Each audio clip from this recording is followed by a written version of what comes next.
Muito boa noite, eu sou a Marina Machado e está começando o Sem Censura, direto de Brasília. Eu começo o programa sempre desejando que esta semana seja melhor que a semana passada. Eu realmente espero que hoje tenha sido melhor do que ontem e que em cada dia você e a sua família encontrem motivos de gratidão. Como sempre, nós teremos 3 blocos, um convidado especial e 2 debatedores. Aliás, eu lembro que você pode assistir aos programas anteriores, porque eles estão disponíveis na íntegra no aplicativo da TV Brasil Play e também nas nossas redes sociais, portanto, compartilhe e assista quantas vezes você quiser. E hoje, para participar do programa, temos como debatedores a psicóloga Michele Pereira da Silva e o jornalista Roberto Camargo, apresentador aqui da EBC. Muito obrigada pela presença de vocês aqui conosco. Vamos agora, então, conhecer o nosso convidado. Luiz Fernando Córdova nasceu em 1970 em Curitiba, no Paraná. Em 1994, se formou em Medicina pela Faculdade Evangélica do Paraná, atual Faculdade Evangélica Mackenzie. No ano seguinte, passou em primeiro lugar na residência de cirurgia geral e depois em cirurgia do aparelho digestivo, atuando no Hospital Evangélico de Curitiba. Em 1999, recebeu um convite para assumir o serviço de cirurgia geral do Hospital de Brasília e se mudou com a esposa para a capital federal. Foi nesta época que teve o primeiro contato com a cirurgia bariátrica. Em 2021, assumiu a função de diretor médico da Sociedade Brasileira de Cirurgia Bariátrica e Metabólica, onde atua até hoje. A cirurgia bariátrica, também conhecida como cirurgia de redução do estômago, é uma importante alternativa para a perda do excesso de gordura no corpo. O procedimento permite o combate da obesidade e de outras doenças metabólicas, como o diabetes. Seu principal objetivo é reduzir a mortalidade de pacientes com estas comorbidades. O acesso aos procedimentos cirúrgicos para tratamento da obesidade foi afetado pela pandemia e pode prejudicar a qualidade de vida das pessoas que aguardam pela cirurgia bariátrica no Sistema Único de Saúde. Para reverter esse cenário, o Ministério da Saúde classificou a cirurgia como um dos procedimentos eletivos essenciais e prioritários na saúde pública e suplementar. No atendimento aos pacientes, Córdova comanda uma equipe multidisciplinar composta por nutricionista, psicólogo, endocrinologista e cardiologista. Assim como todo procedimento cirúrgico, a cirurgia bariátrica possui riscos que podem ser intensificados ou amenizados de acordo com os cuidados tomados antes, durante e depois do procedimento. Boa noite, doutor Córdova. Tudo bem? Muito obrigada pela sua presença. O prazer é todo meu, eu que agradeço. Olha, eu vou começar sendo um pouco advogada do diabo. Venham comigo, porque a cirurgia bariátrica é uma cirurgia muito importante para a saúde de quem luta contra a obesidade. Aliás, as cirurgias bariátricas metabólicas, a gente vai falar um pouquinho mais sobre isso. Já vou me arrumando desde o início. Mas esse tipo de cirurgia deveria ser o último recurso, depois do paciente ter feito um acompanhamento multidisciplinar, que pode ser com psicólogo, nutricionista, endocrinologista, enfim, vamos falar sobre isso também. Feito até uma reeducação alimentar, colocado em prática exercícios físicos na vida dele, mas o que a gente vê no mundo real não é tanto isso, porque parece, pelos pacientes, pelo olhar dos pacientes, que tem uma busca pela cirurgia bariátrica metabólica como uma salvação. Mas é uma operação no estômago e não no cérebro, né? Por isso, depois dela, quem não tiver feito tudo que eu acabei de descrever pode correr o risco de voltar a estacar zero. A gente tem que fazer sempre esse alerta, não é, doutor? Não tenho dúvida disso. Cirurgia não é um momento, é uma continuidade. E o nosso pensamento é que cirurgia bariátrica é muito parecida com cirurgia oncológica. A gente tem um antes, um durante e uma continuidade. E o paciente bariátrico que continua se cuidando, ele mantém essa quimioterapia, é o paciente de sucesso. É aquele paciente que vai te falar, eu não tenho mais pressão alta, eu não tenho mais diabetes, eu não ronco mais, a minha perna desinchou, a minha qualidade de vida melhorou. Então a gente não busca simplesmente a perda de peso. A perda de peso é um excelente algo a mais. Agora, tratar as doenças e deixar de tomar remédios que vão te gerar mais problemas a longo prazo, acho que esse é o nosso grande objetivo. A gente vai discorrer durante esse programa e eu quero chamar a atenção de quem está em casa, vários pontos, né, do porquê que a pessoa tem a indicação de uma cirurgia bariátrica metabólica, por que se dá certo ou que não dá certo, quais são os riscos, mas eu vou passar a palavra para os meus debatedores, porque senão eu vou ocupar todo o seu tempo aqui, doutor. Olha, em cada bloco vocês vão poder fazer perguntas de 1 minuto para o nosso convidado. Prometo que no próximo bloco eu dou um pouquinho mais de tempo e eu convido agora a primeira debatedora, a doutora Michele, que é psicóloga, que tem um papel importante em relação ao candidato à cirurgia bariátrica. Doutora Michele, como que você ajuda o paciente nessa decisão? E depois eu peço que, por favor, faça a primeira pergunta ao doutor Córdova. Boa noite para você. Boa noite, Marina. Muito bom estar aqui trazendo esse assunto. E a gente está falando de uma equipe multidisciplinar que atende esse paciente e que, claro, como o doutor Córdova falou, é do início ao seguir desse processo. Então, o papel da psicologia, ele vem com o papel de identificar possíveis questões de história de vida que estão ligadas aos hábitos, ao cuidar de si, porque a gente fala que não é simplesmente seguir as orientações, mas tem toda uma dinâmica familiar para se ajustar, dinâmica de trabalho. Então, a gente está ali para apoiá-lo também nessas mudanças, para ele conseguir se cuidar. Então, pegando aí a tua fala inicial de que o tratamento é o último recurso, eu queria que o doutor Córdova falasse um pouquinho da cirurgia bariátrica como recurso, como opção de tratamento, e se é o último, se não é, eu queria que ele falasse um pouquinho disso. Muito bem, ótima pergunta, obrigado. Então, existe um preconceito de que cirurgia bariátrica sempre foi o último recurso. E, na verdade, os critérios de indicação, eles são devidamente regulamentados pelo Conselho Federal de Medicina, como se fosse uma outra doença qualquer. Então, ela não passa por apenas ter vontade, desejo, e ela também não é um tratamento para uma dieta que não deu certo. Não é isso. Ah, vamos pontuar isso. Então, pra você ter uma ideia, na nossa cabeça de especialistas, o paciente diabético, o hipertenso, o que tem gordura no fígado, o que tem ronco, o que tem apneia, ele é prioritário para a cirurgia, independente dele ser muito ou apenas moderadamente obeso. Nos critérios mais recentes do Ministério da Saúde, quando o paciente já tem obesidade mórbida, ele já não precisa mais ter esse critério de anos de tratamentos prévios. Ele passa a ter indicação pelo grau de risco que a doença lhe oferece. Por quê? Porque a obesidade está associada a mais infarto, a mais derrame, a mais trombose, a mais embolia, que são as chamadas doenças cardiovasculares. Então, a gente não pode só se fixar na ideia de peso. É óbvio que a gente tem que pensar na saúde emocional, no bem-estar, na tua condição de você estar bem com a tua família, com você mesmo. Então, sem dúvida que isso são melhoras muito significantes também. Mas os critérios priorizam diabetes, hipertensão e risco de câncer. Então, podemos falar sobre isso também. Hoje, com muita frequência, oncologistas nos mandam seus pacientes. Minha paciente teve um câncer de mama, Luiz, e eu gostaria que você operasse porque ela é portadora de obesidade. E operando a obesidade, diminui o risco de o câncer voltar. Não sabia disso. Mas são 13 cânceres relacionados à obesidade, que são mais frequentes em pessoas portadoras de obesidade. Então, a gente fala muito em doença e as pessoas, às vezes, por um preconceito, pensam só no peso.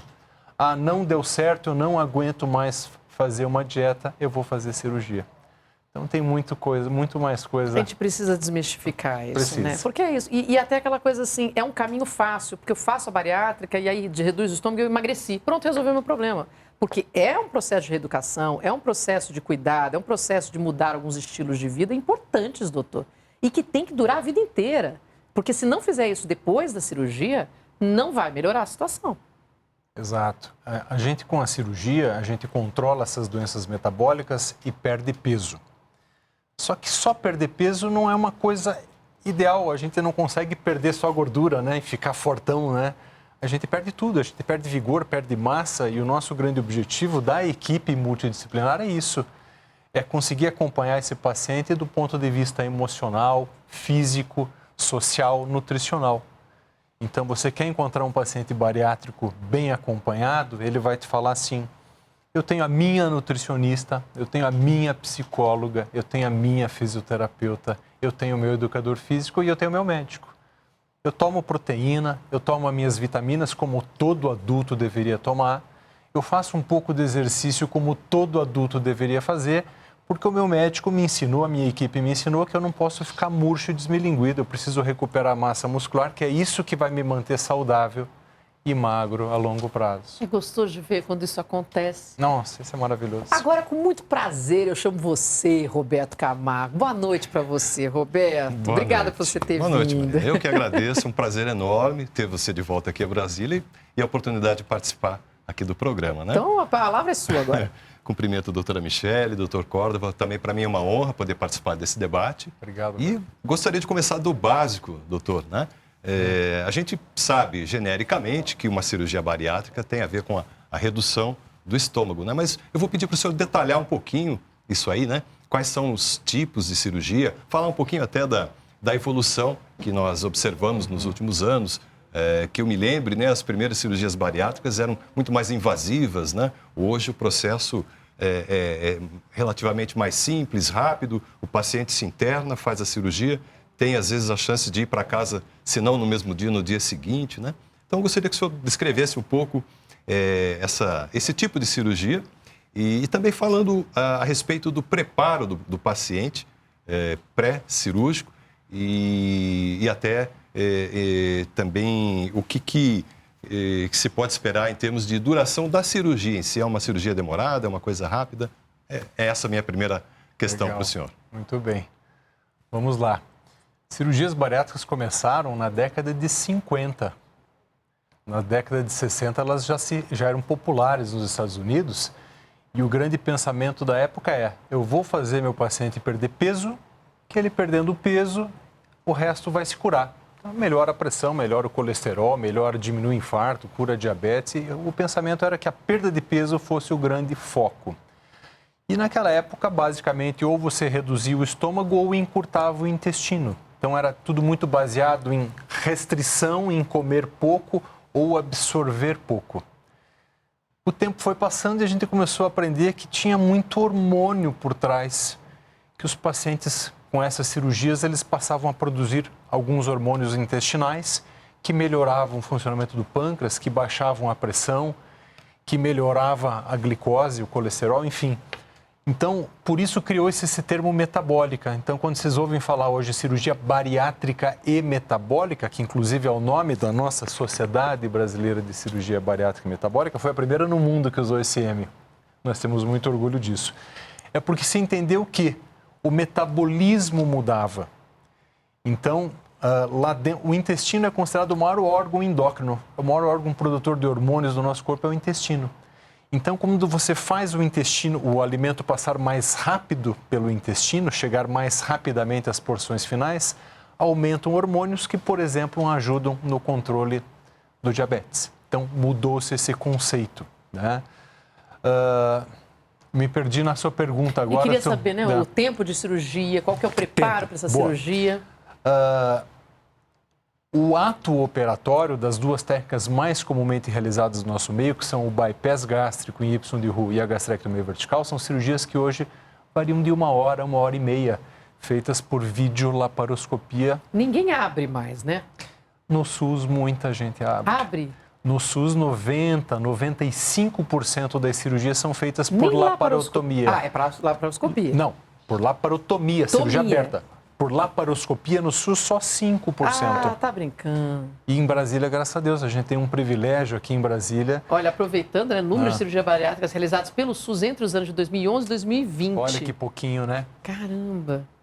Aqui, ó, 12.568 em 2019. Quer dizer, vem subindo, né? Vem tendo mais acesso. 2020 ainda pouco, até porque parou tudo, né? Tudo que era eletivo parou. É uma demanda reprimida muito grande. Hoje a gente sabe que continuar com a doença, a obesidade e suas complicações e as suas comorbidades, que são as doenças que vêm junto, é muito mais arriscado do que operar. Então a gente fugiu já desse passado que gerava aquela preocupação, né, de muita mortalidade, muita complicação. Graças a Deus isso mudou. Olha que boa notícia. E com essa boa notícia, eu passo a oportunidade para a Michele fazer a segunda pergunta dela. Bom, doutor, eu queria que você falasse um pouquinho, até porque essa informação com certeza vai ajudar muita gente, que é sobre o próprio estigma da obesidade, todo o preconceito que o paciente com obesidade sofre, o paciente já com sobrepeso sofre. Então, eu queria que você falasse um pouquinho dessa dinâmica quando o paciente chega na clínica, com todos os estereótipos, todo o sofrimento que ele carrega em termos da obesidade, além das doenças, enfim, que ele tem. Você falasse um pouquinho como é que é essa sua dinâmica de cuidado e também como é o preparo multidisciplinar. Queria que você falasse um pouquinho para a gente. Michele, a maioria esmagadora dos pacientes chega com muito atraso. Já chega com doença de muito tempo. Eu tenho obesidade há muitos anos, eu tenho graus muito elevados de obesidade, eu já tomo remédio para um monte de doença associada. Então, isso, infelizmente, ainda é uma falha que a gente tem. E, com certeza, esse trauma do passado, essa vergonha, ou às vezes a dificuldade de acesso, acaba sendo uma das causas, né? Então, o que a gente explica para o paciente, a gente tenta primeiro desmistificar, né, esse lado de obesidade enquanto simplesmente dieta ou cirurgia, não é por aí o caminho. A gente tenta pesquisar a genética da pessoa, a gente tem que lembrar que o fator genético hereditário é muito forte. A gente pergunta muito sobre sua família, tem muito diabetes, muita hipertensão, do que as pessoas morrem na sua família, tem muito infarto, muito derrame, porque essa é a nossa grande preocupação, né? A gente tenta entender o problema social da pessoa e explica para ela que a gente tem uma equipe que vai cuidar de todos esses aspectos. Então, a gente não quer simplesmente um laudo, um papel, assim, eu vou pedir um parecer da psicóloga, um parecer da nutricionista que vai ser necessário por seu plano de saúde autorizar. Não, a gente quer que você seja abraçada pela equipe, pela psicóloga, pela nutricionista. A gente quer começar a melhorar um pouquinho o hábito da sua família, o hábito alimentar. Eu não quero que só você coma arroz, feijão, carne e salada, eu quero que tua família também coma menos bobagem. Então, a gente tem essa preocupação de chamar a família e tentar abraçar o paciente, basicamente com a psicóloga, a nutricionista, o educador físico e, na sequência, a avaliação do endocrinologista e também do cardiologista, né? Então, não é uma cirurgia, né? É por isso que a gente vira uma área de atuação ou está virando uma especialidade, porque a gente tem que cercar o paciente de todos os lados, em todas as suas necessidades. Ainda hoje nós teremos o quadro de Bate-Pronto, onde vamos conhecer a opinião do nosso convidado em diversos assuntos, mas agora é a vez do Roberto fazer a segunda pergunta para o Dr. Córdova.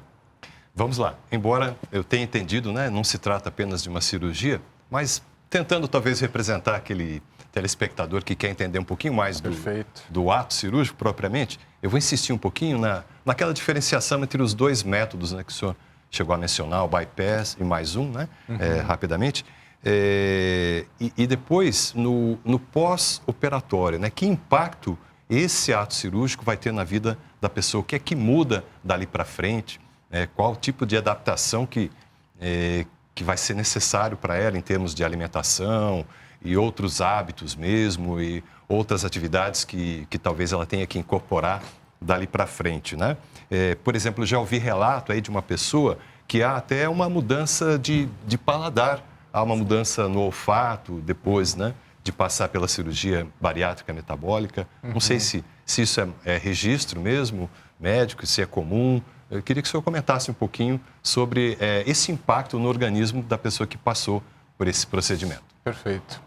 É muito importante a gente falar para o paciente, falar para quem está em casa, que a cirurgia gera novas necessidades, novos cuidados. Eu falei da quimioterapia. A nossa quimioterapia é o paciente entender que depois que a gente modifica a anatomia do tubo digestivo, a gente já não consegue mais absorver tudo igualmente. E a gente precisa de suplemento. Então, aquela pessoa que às vezes a gente vê que vai para a academia e toma aqueles shakes de proteína, o paciente bariátrico é assim. Porque um adulto médio precisa de 50 gramas de proteína, depois que eu opero eu preciso de 100. E eu não vou conseguir comer essas 100 gramas de proteína. Só para vocês terem uma ideia, um bife de 120 gramas tem mais ou menos o equivalente a 20 gramas de proteína. Só que eu precisaria comer 5 desses por dia. Como a gente nem sempre vai conseguir, a gente precisa tomar o suplemento. Nem é adequado. Nem é adequado, né? Eu falei que todo adulto precisa, a partir de uma certa idade, tomar um polivitamínico, uma vitamina D, paciente bariátrico também. Eu tô tomando tanta vitamina que eu tô... Sabe assim, chega uma hora que eu tenho que disfarçar durante o dia, senão se eu tomar tudo, eu almoço vitamina. Só que isso tem que ser religioso.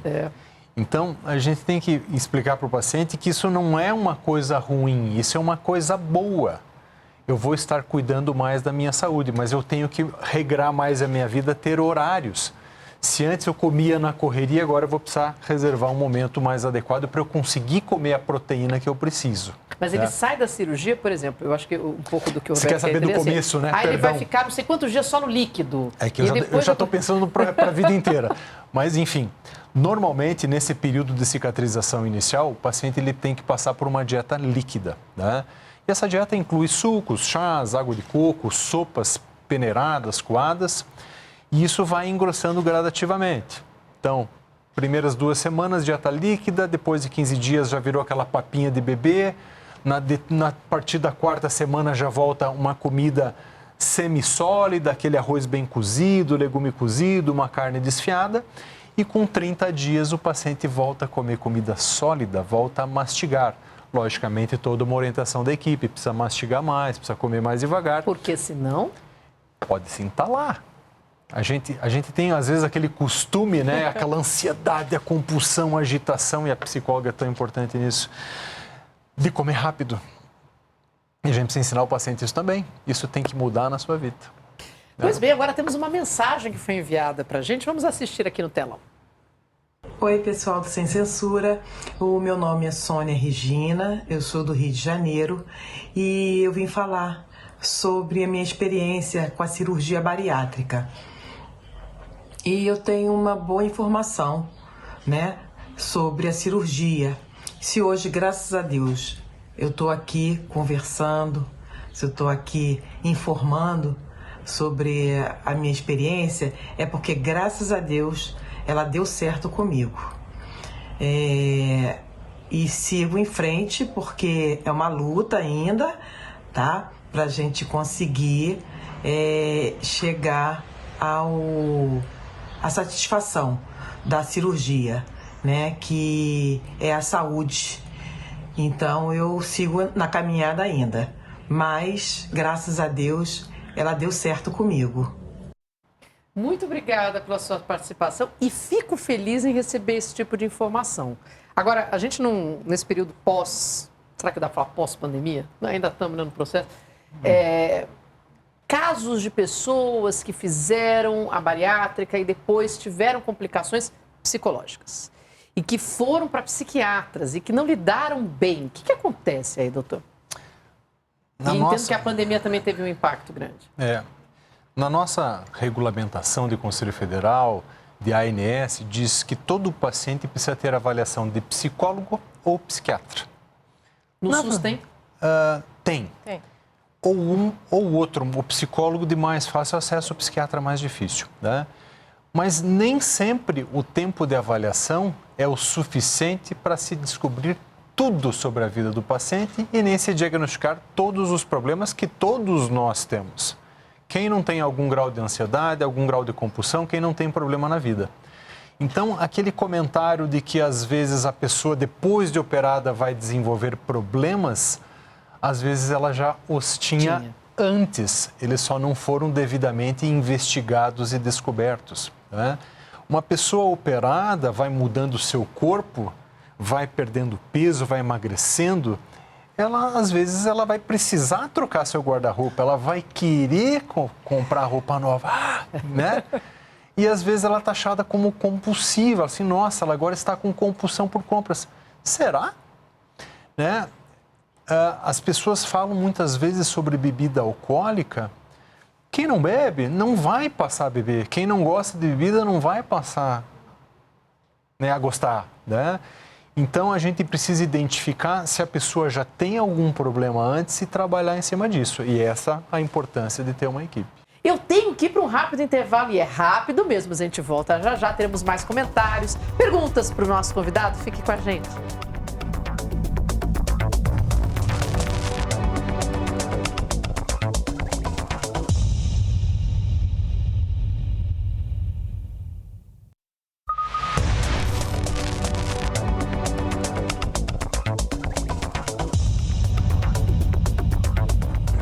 Sejam bem-vindos de volta ao Sem Censura. O nosso assunto de hoje é cirurgia bariátrica, seus benefícios, seus desconfortos, vamos falar assim, né? E hoje o nosso convidado é o médico Luiz Fernando Córdova.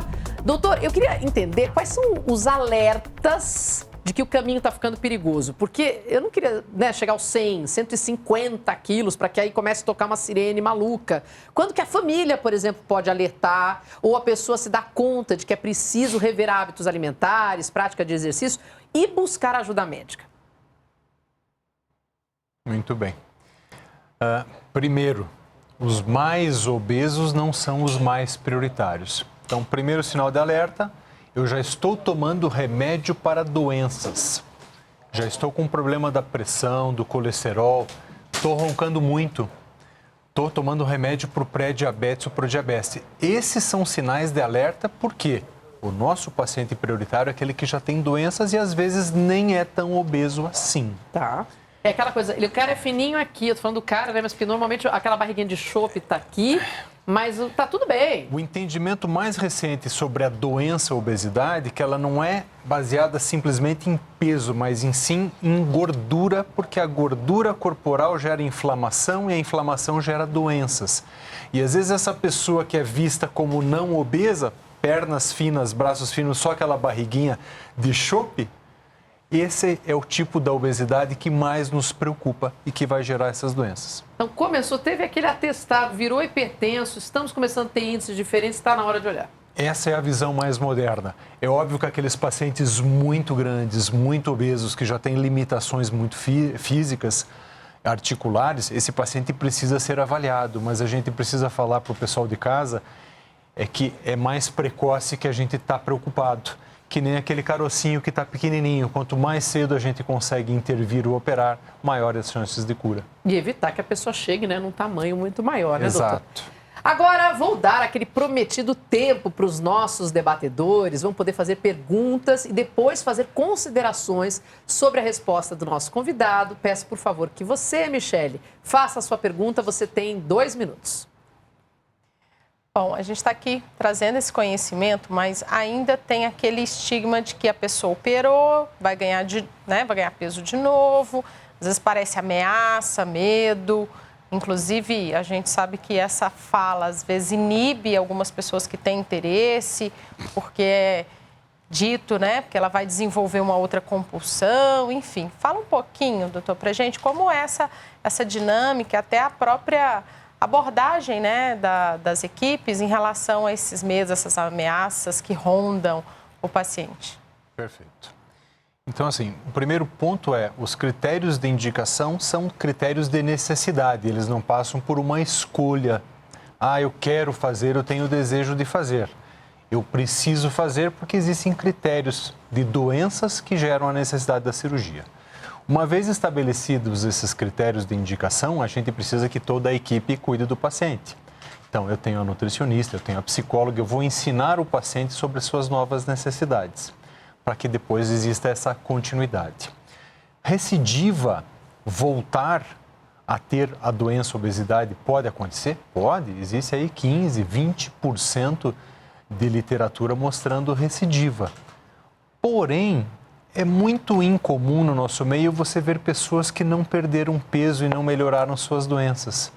A maioria dos casos de recidiva tem a ver com aquelas pessoas que perderam muito peso, ficaram bem e com o passar dos anos voltaram a engordar ou apresentar doenças. Por quê? Porque não tiveram segmento, continuidade.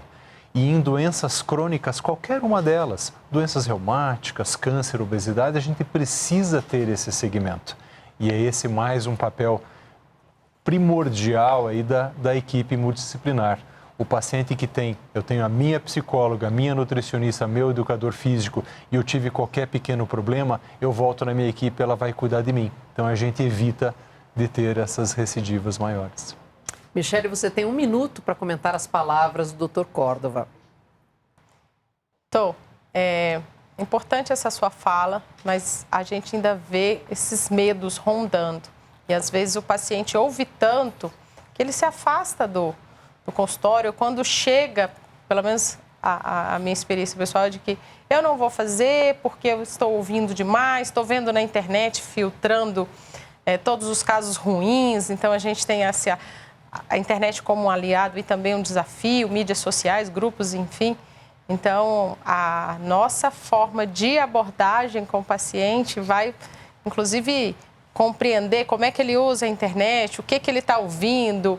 A nossa consulta, inclusive, é com tempo de qualidade para ouvir esse paciente e, claro, desmistificar muita coisa. E que bom, né, que a sua forma de trabalho é dentro dessa dinâmica de assistência curto, médio e longo prazo. Doutor, o senhor tem um minutinho também para comentar. Michele, a gente precisa se livrar, na verdade, desses preconceitos, ensinar o nosso paciente que a gente precisa parar de pensar só no peso, dieta, e que a gente precisa buscar qualidade de vida, precisa entender que a cirurgia traz benefícios que vão muito, mas muito além da perda de peso, né? Hoje, se a gente for estudar um pouquinho, a gente vai ver que os melhores tratamentos disponíveis para o diabetes tipo 2, eles passam pela cirurgia bariátrica metabólica. A nossa qualidade de vida, a melhora da dor articular, a melhora do sono, da apneia, da hipertensão, tudo passa por isso, né? Então, a gente vai sempre achar coisa boa e coisa ruim, é só a gente procurar. Mas procurem fontes especializadas. Então, hoje... o Dr. Google. O Dr. Google é um problema, né? Então, se você jogar lá no Dr. Google, Sociedade Brasileira de Cirurgia Bariátrica, vocês vão entrar num site onde vocês vão ter informações de confiança e onde vocês vão conseguir também achar o profissional de toda a equipe multidisciplinar relacionada na sua cidade. Entre no site. Roberto, chegou a sua vez de fazer uma pergunta, lembrando que você também tem 2 minutos. Vamos lá. Bem, doutor, o senhor colocou de uma forma muito clara, muito precisa, que para a Sociedade Brasileira de Cirurgia Bariátrica Metabólica, os mais obesos não têm prioridade, né, para realizar esse ato cirúrgico, porque, na verdade, o problema não está no peso em si, mas na gordura que causa toda essa inflamação. Muito interessante essa mudança, né, de visão. De qualquer forma, acho que talvez no imaginário das pessoas, essa cirurgia está muito associada realmente à questão da obesidade, ao desejo, à necessidade mesmo de perda de peso. Eu queria abordar um pouquinho esse aspecto da obesidade para a gente voltar a falar aqui da cirurgia em si. E segundo a Organização Mundial de Saúde, a obesidade seria resultante daquele desequilíbrio calórico ou energético, né? Ou seja, aquilo que eu gasto de energia, de calorias com as minhas atividades diárias, está ali num patamar abaixo daquilo que eu adquiro de calorias via alimentos que eu ingiro, né? É esse desajuste, né? Gasto menos do que recebo de calorias, portanto, eu acabo convertendo isso em gordura no meu corpo, né? De qualquer forma, a gente deve entender que a obesidade é, sem dúvida nenhuma, um problema de uma questão de saúde pública, não só pelas comorbidades que ela causa, mas principalmente, como o senhor pontuou aí, pelos riscos à saúde, problemas cardiovasculares, diabetes, apneia do sono e tantos outros, né? Por isso, a obesidade precisa mesmo ser tratada e a cirurgia bariátrica metabólica tem sido uma alternativa cada vez mais usada no enfrentamento ao problema da obesidade. Agora, eu queria dividir assim, a análise desse problema em 2 aspectos. Um, do ponto de vista da sociedade e um do ponto de vista do indivíduo. A gente poderia dizer que a sociedade atual enfrenta uma verdadeira epidemia de obesidade, principalmente as camadas mais ricas da população, porque tem mais poder aquisitivo, portanto, tem mais acesso a alimentos e tem outros fatores aí nessa questão social, socioeconômica. Muita gente come fora de casa e com uma oferta muito variada de alimentos, acaba comendo mais por prazer do que por impulso, talvez, do que por necessidade mesmo. Come-se muito alimento industrializado, que é mais rico em açúcar, em gorduras, ou seja, são alimentos mais calóricos. Vou passar a palavra, então, para o doutor comentar esses dados que você está trazendo, esse pensamento. Roberto, você quer arrematar Só para arrematar com a pergunta, então, Marina, eu queria perguntar para o senhor o seguinte: nós não estaríamos vivendo aí um problema, tentando resolver um problema que é a obesidade, com uma ação muito específica, sendo que, na verdade, é um problema multifatorial? Perfeito, Roberto.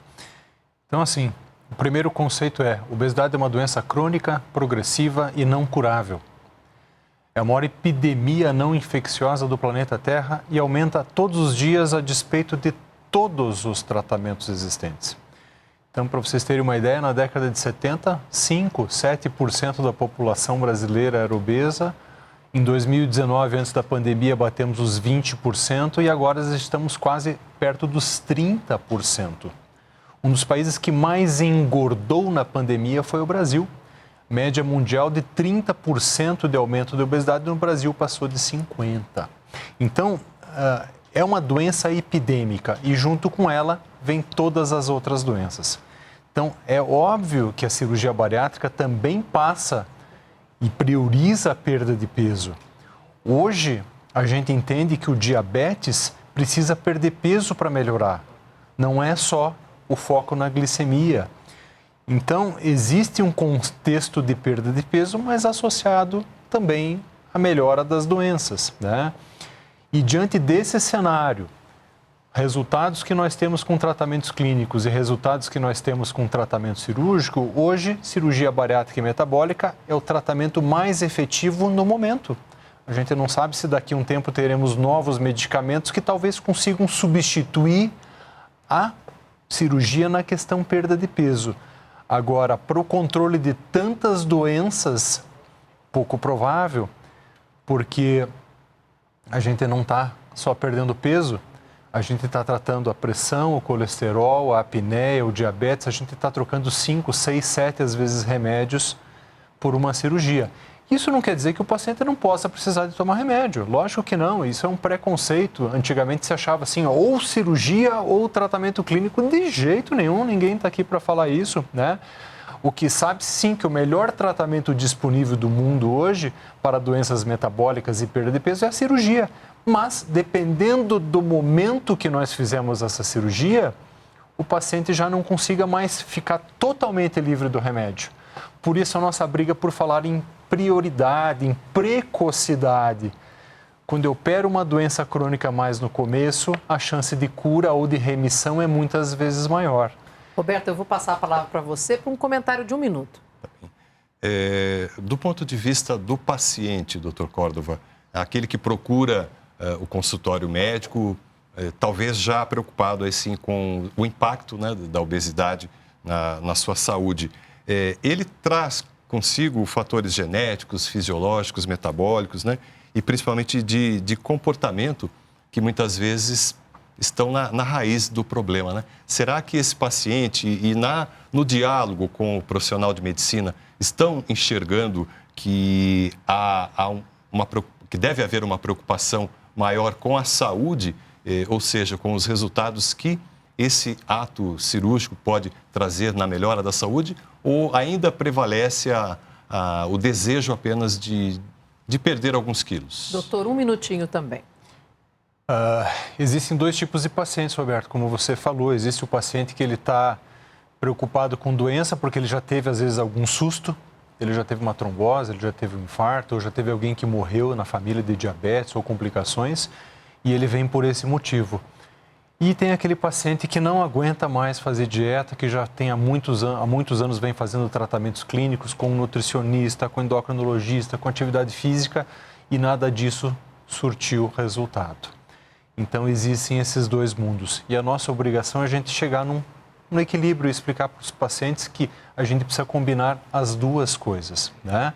Mas que, acima de tudo, a gente precisa fazer isso como equipe e não simplesmente através de uma cirurgia. A gente precisa de um conjunto de atitudes e um conjunto de profissionais cuidando desse paciente. Nós temos agora mais uma mensagem. Vamos ver quem enviou. Meu nome é Daniel, sou morador de Brasília. Quero hoje aqui rapidamente falar com vocês sobre minha experiência com a cirurgia bariátrica. Fiz a cirurgia há 2 anos e 7 meses atrás De lá para cá já se foram aí 72 quilos, já estou na fase estável, né? Não vou perder mais peso. Junto com essa perda de peso também foi embora problemas ali com colesterol, com diabetes, com apneia do sono, com dores articulares. Então, de um modo geral, para mim, zero problemas, pontos negativos da cirurgia. Pelo contrário, só tenho pontos positivos. A única coisa que eu me arrependo é de não ter feito antes. Se eu tivesse feito antes, eu já estaria colhendo esses frutos há muito mais tempo e tendo uma qualidade de vida muito melhor. Então, basicamente é isso. Espero poder ajudar, espero poder incentivar a quem de repente está com algum medo, algum receio. Busque o médico, inicie seu programa, porque a gente tem muito mais a ganhar do que perder, né? Muito mais a ganhar. No meu caso, só foi ponto positivo. Tá bom? Espero ajudá-los. Obrigado pela oportunidade.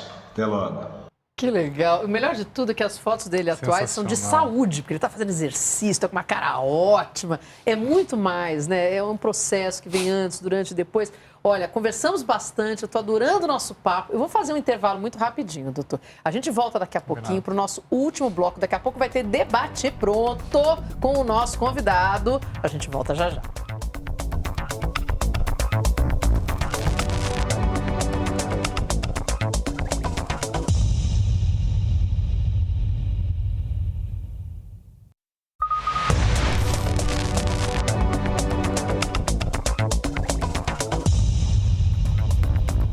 O Sem Censura de hoje traz ao debate a cirurgia bariátrica e o nosso entrevistado é o Dr. Luiz Fernando Córdova, diretor médico da Sociedade Brasileira de Cirurgia Bariátrica e Metabólica. Doutor, rapidamente, assim, porque a gente acabou falando tanto da cirurgia e não falamos das duas técnicas mais comuns. Passa pra gente o que acontece quando a gente está falando de uma técnica de bypass e a outra sleeve. Sensacional, boa. Então, nós temos no Brasil regulamentadas 5 técnicas, só que 3 ficaram para o passado, que eram anéis ou cirurgias de intestino muito curto, que poderiam gerar muita desabsorção, desnutrição, e basicamente nós temos 2 cirurgias regulamentadas. A gastrectomia vertical, ou em inglês chamada de sleeve gastrectomy, e muita gente fala sleeve, o certo é falar gastrectomia vertical, que é uma cirurgia onde é ressecada grande parte do seu estômago e seu estômago fica fino. Fica como se fosse uma manga, por isso se chama sleeve. Entendi. Ele, na verdade, fica mais no formato de uma banana, bem fininho e alongado. Tá. E a cirurgia acabou aí, a gente não mexe no intestino. E o bypass gástrico, que é a cirurgia mais realizada no Brasil, é uma cirurgia que, além de diminuir o estômago, ela cria um desvio no intestino, para que o alimento chegue mais rápido ao final, aumente a produção de alguns hormônios e possa facilitar o tratamento de doenças associadas. Quanto mais doença eu tenho, mais diabetes, mais hipertensão, mais colesterol, mais eu tenho a tendência de indicar o bypass gástrico. Tenho menos doenças e o problema é mais baseado no peso, a gastrectomia vertical é uma excelente opção. Eu já ia querer saber, muito obrigada por responder antecipadamente, doutor. Temos uma mensagem, vamos ver. Oi pessoal, meu nome é Ana Brandão, eu tenho 38 anos. 8 anos atrás eu fiz uma cirurgia bariátrica, bypass, e 3 anos atrás eu comecei a perder muito peso, eu não sabia porquê. Eu descobri uma doença autoimune chamada doença de Crohn e estava me debilitando muito, até que eu fiz todo um tratamento, eu não conseguia absorver os nutrientes, a bariátrica piorava tudo, eles decidiram fazer a reversão da bariátrica e agora eu estou conseguindo absorver os nutrientes e tudo mais, as vitaminas. Então, eu não sei se isso é normal, se acontece sempre. Eu nunca tinha ouvido falar em reversão da bariátrica.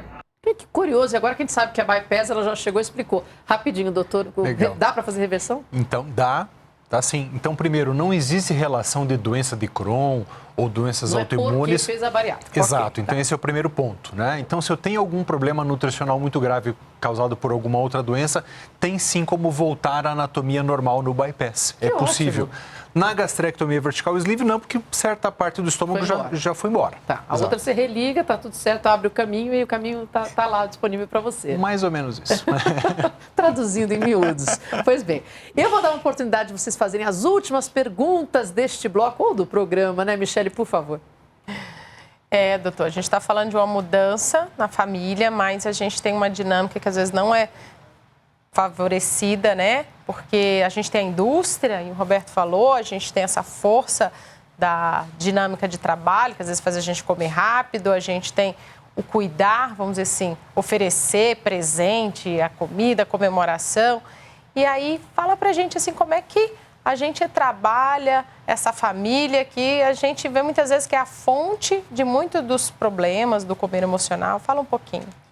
Eu tenho a experiência, às vezes, de operar famílias inteiras.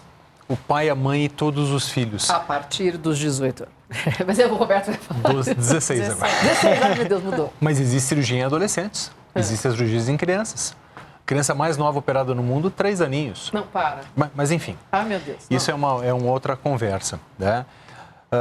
E a gente vê que enquanto não operou todos ou enquanto todos não entraram na mesma sintonia, é muito difícil. É aquilo que eu estava comentando antes. É muito difícil eu querer comer comida enquanto o outro está querendo comer o fast food. Não é que a gente não possa, só que a gente vai poder de vez em quando. A gente vai poder no dia de festa. Isso não pode ser uma rotina. Ah, eu vou parar de fumar, mas todo mundo fuma. A gente quer que todo mundo melhore e não exclusivamente o paciente. Né? Tá certíssimo. Ai, que dificuldade.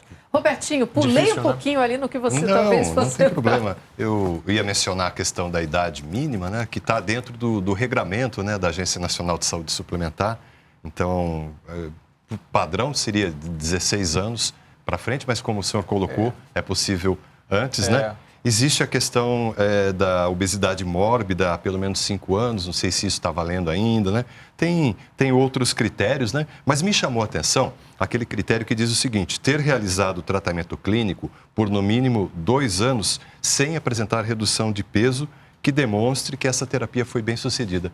Por que me chamou a atenção, doutor Córdova e Michele também?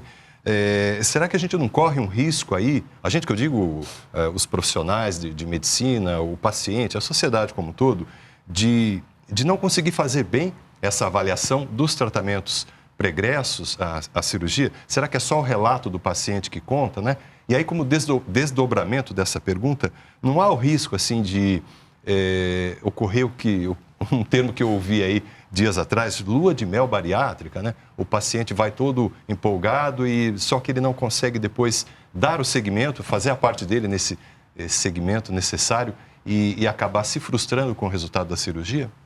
Muito bem. Primeiro, com relação à idade.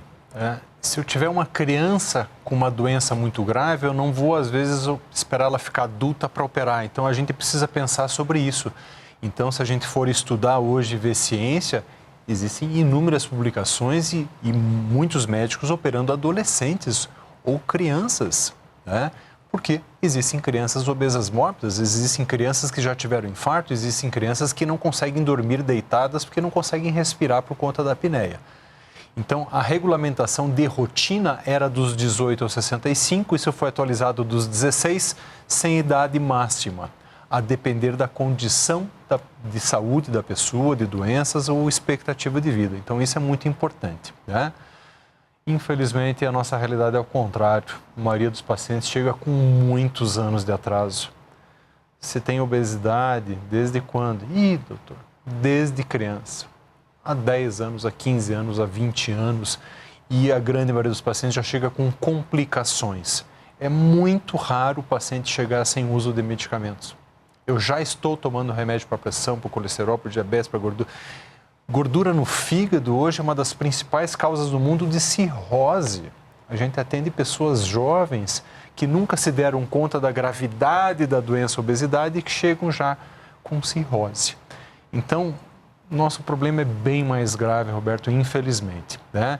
Então, esses critérios são muito antigos. Eles vêm lá da década de 90 e seguramente eles vão ser atualizados, porque a gente não pode mais hoje esperar o paciente ficar tantos anos ou chegar tão obeso ou às vezes ter que comprovar anos de tratamentos anteriores, sendo que ele já tem obesidade de uma vida. É o prevenir melhor do que remediar, porque depois você vai correr atrás do prejuízo e fica muito mais difícil. E com isso, eu vou passar para um momento que todo mundo gosta bastante, que é o nosso debate pronto.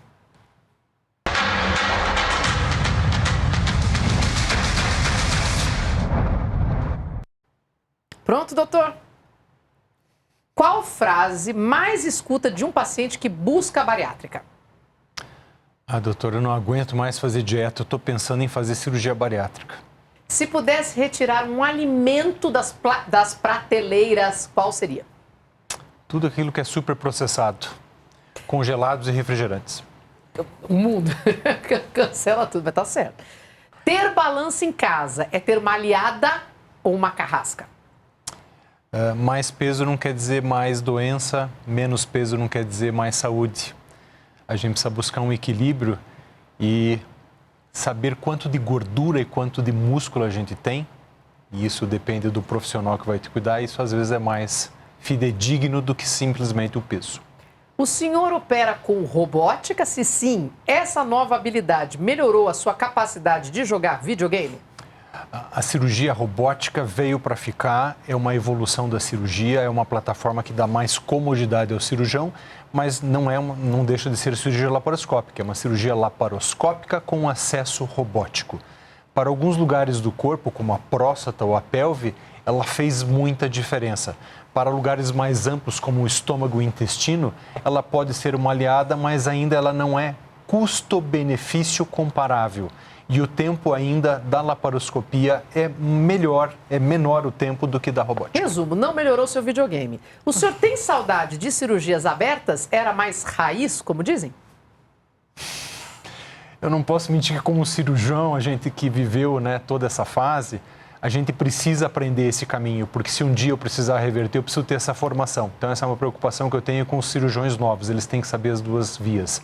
Agora, o benefício da laparoscopia e da robótica são inquestionáveis. Qual foi o peso do maior pedaço de estômago que o senhor tirou de um paciente? A gente não pesa o estômago, né? E às vezes o paciente mais obeso não tem o maior estômago ou vice-versa. Então a gente lembra do peso do maior paciente, que foram 280 quilos. Mas é um paciente que tem um preparo muito longo, porque ele não tem condição de ser operado, às vezes, nesse peso. Ele tem que perder muito para poder ser operado. Aliás, estamos cheios de depoimentos aqui. Temos um último do programa. Vamos assistir. E aí, pessoal do Sem Censura, meu nome é Catiane, falo aqui do Espírito Santo. Tenho quase 3 anos de cirurgia bariátrica, perdi aproximadamente 50 quilos. E para mim a cirurgia foi uma virada de chave para recuperar minha autoconfiança, minha autoestima, para poder continuar com meus planos na minha vida pessoal e na minha vida profissional.